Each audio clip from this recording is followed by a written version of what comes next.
안녕하세요, 박재현입니다. 유튜브에 소위 위장우파, 코인우파들이 창궐하고 있는데요. 이 사람들은 본인 입으로 자기가 우파라고 칭하면서 자유가 뭔지, 자유주의가 뭔지 그 개념에 대해서 모르는 이가 있습니다. 아니, 대부분입니다. 그럼에도 그들은 그놈의 자유를 엄청 남발하죠. 오늘은 이 자유에 대해서 한번 고찰해보는 시간을 갖도록 하겠습니다. 자유라는 게 사실 그리 만만한 개념이 아닙니다. 제 닉네임이 뭡니까? 박자유 아닙니까? 쉽고 직관적으로 설명하기 위해 되도록 미사오구를 삼가고 심오한 역사 및 철학에 관한 예시들은 배제하려고 노력하였으나 부연 설명을 위해 최소한의 언급은 할 수밖에 없는 점 양지하시기 바랍니다. 자유주의에 대해서 다소 깊이 이해하려면 계몽주의 철학부터 시작하여 시카고화파의 학설, 그리고 하이에크나 프리드만 같은 인물들까지 인류사 전반에 대한 이해와 철학에 관한 원론적인 지식이 필요합니다. 먼저 사진 하나 보고 갈게요. 여기서 이 사람은 자유란 말을 어떤 취지로 사용했을까요? 당연히 우파의 시그니처로 사용했을 겁니다. 그렇다면 이들은 자유를 어떤 의미로 알고 있을까요? 그야 당연히 한글 그대로 자유라고 알고 있을 겁니다. 앞서 위사만 콕 집어서 언급했지만 다들 아실만한 우파 유튜버들도 딱 이 정도 수준입니다. 유튜브나 지식의 칼 같은 채널 영상을 봐도 본질은 잘 모르면서 자신의 입맛에 맞게 굉장히 자의적으로 사용합니다. 뭔지 몰라? 그나마 우파 채널 중에선 얼음 사이다 정도만 본질에 대한 이해가 있으며 앞서 언급한 사람들과 달리 단순히 사전적 의미에 휘말리지 않고 비교적 정확한 용례에 맞게 사용합니다. 우선 질문 하나 해보죠. 우파의 가치가 자유라면 진보의 가치는 억압인가요? 좌파나 진보들은 자유를 싫어하나요? 소위 우파가 아닌 모든 사람들은 억압, 구속, 속박, 탄압, 통제, 압박을 좋아하는 변태인가요? 다소 궤변처럼 들리시나요? 결론 먼저 말하면 자유는 보수 진보를 떠나 인류 지상의 가치입니다. 이러한 인류 지상의 가치를 두고 나는 자유를 사랑해서 우파다와 같이 마치 보수의 전유물처럼 말하고 그 외에는 마치 자유를 부정하는 것처럼 매도하는 건 우파도 뭐도 아니고 그냥 무식입니다. 또 하나 질문해보죠. 자유주의와 자유민주주의의 차이가 무엇입니까? 민주주의와 자유민주주의의 차이가 무엇입니까? 자유민주주의의 자유와 신자유주의의 자유는 같은 의미일까요? 사회민주주의의 사회는 자유민주주의의 자유와 대비되는 말일까요? 신자유주의의 자유와 대비되는 말일까요? 사실 조금만 공부하셨던 분이라면 이 질문에 힌트가 있다는 사실을 눈치채실 수가 있습니다. 천천히 여러분들의 머릿속에 얹혀져 있는 실타래를 풀어보죠. 먼저 우리나라 현대사에 대한 기초적인 이해가 필요합니다. 일제강점기 해방 후 사회주의에 맞선 민족주의의 계열이 한반도 이남에 대한민국 정부를 수립하는데 미국식의 민주주의를 채택하여 건국 이념을 삼은 최초의 우리나라 재헌헌법이 만들어지고 여기에 자유민주주의라는 표현이 언급됩니다. 이래 지금까지 대한민국 모든 헌법에 나타나고 있죠.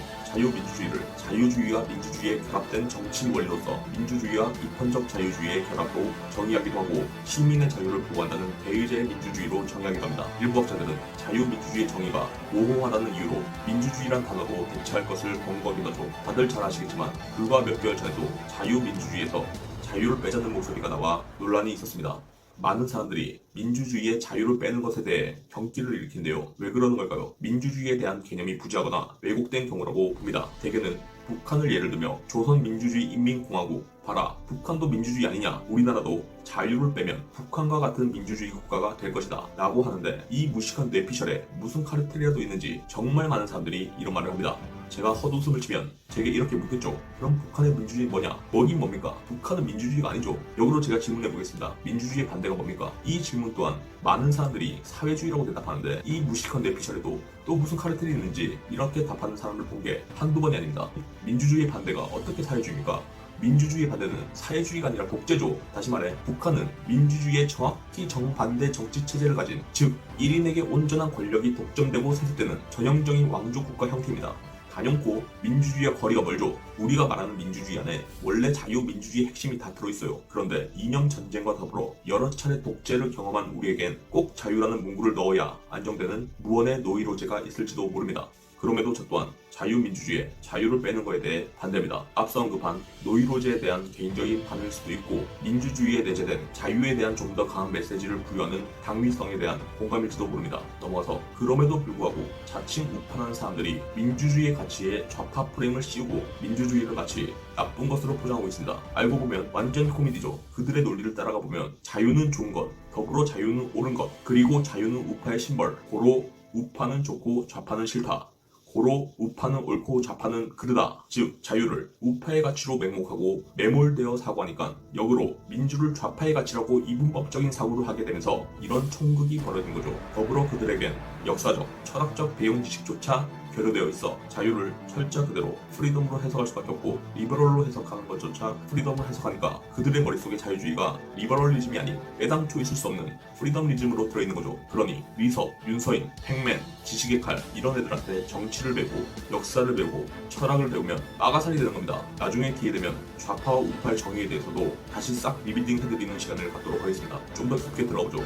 리버럴리즘에는 개인의 자유라는 개념이 들어있어요. 그런데 이 리버럴이 현대 미국에서는 우파, 보수주의자의 상대되는 개념으로 통용됩니다. 무슨 말인지 잘 모르시겠다고요? 리버럴을 번역하면 보수주의자가 아닌 진보주의자로 번역된다는 소리예요. 그래서 미국에서도 리버럴리즘을 대변한 정당이 공화당이 아닌 민주당이 됩니다. 오늘날 리버럴리즘은 정부의 개입을 통해 시장의 한계를 극복해야 한다는 이념인데, 정부의 개입이 시장을 개선한다는 신념에 뒷받침하기 위한 이론이 바로 수정자본주의를 낳은 경제학자 케인즈의 이론이죠. 유럽의 리버럴리스트가 리버럴리즘에 맞서 사상의 이름을 고치는데 그게 리버테리어리즘이고요. 여기서 더 들어가면 초신자들 현기증 날 수도 있으니까 간단히 철학 얘기하면서 환기해보죠. 여러분, 진보 사상의 원조로 꼽히는 철학자가 누굽니까? 루소죠. 성선설은 루소, 성악설은 홉스. 이 정도는 아시는 분들이 많죠. 더 나아가 루소의 사회계몽이나 일반 의지까지 하면 훌륭하죠. 그 진보의 대가 루소가 주장한 게 뭡니까? 인간의 본성은 선하다. 따라서 규제와 억압을 없애고 사람들을 자유롭게 풀어놓을수록 사회는 점점 바람직하게 바뀌어갈 것이다. 여기서 자유가 뭐죠?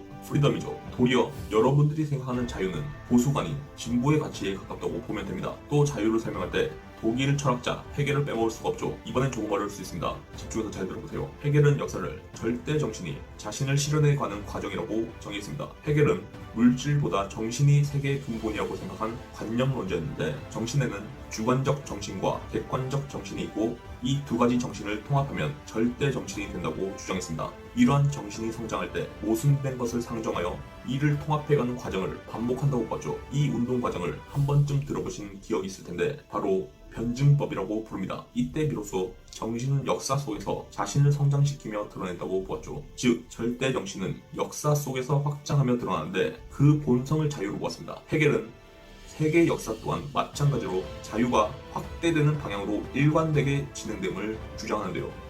이는 고대는 오직 왕만이, 중세는 영주까지, 근대는 부르주아, 현대는 모두에게 자유의 범위가 확장되고 있음을 말하는 겁니다. 첨언하면 헤겔이 살던 시대는 근대였으므로 헤겔 본인은 근대가 역사의 끝이라고 생각했죠. 다소 어렵게 들릴 수도 있는데 요지를 간단히 정리하면 자유라는 개념이 이념으로 작용할 때 복합성을 띠며 시대에 따라 가변성을 지닌다는 게 핵심입니다. 근대 자유의 시조로 꼽히는 존 로크와 현대적 자유주의의 시조로 꼽히는 존 스튜어트 밀까지 설명드리고 싶은 마음은 있는데 짧게 한두 문장 던지기는 썩 탐탁지 않고, 길게 말하자니 러닝타임이 한없이 길어져 의도치 않게 이번 영상이 다분히 철학적 강의가 될 것 같아 이쯤 마치며, 반응이 괜찮으면 추후 역사 및 철학에 대해서도 강의하는 콘텐츠를 만들어 다룰 수 있도록 준비해보겠습니다. 철학 얘기는 여기까지 하고 사회, 역사적인 얘기를 더 이어가도록 하겠습니다.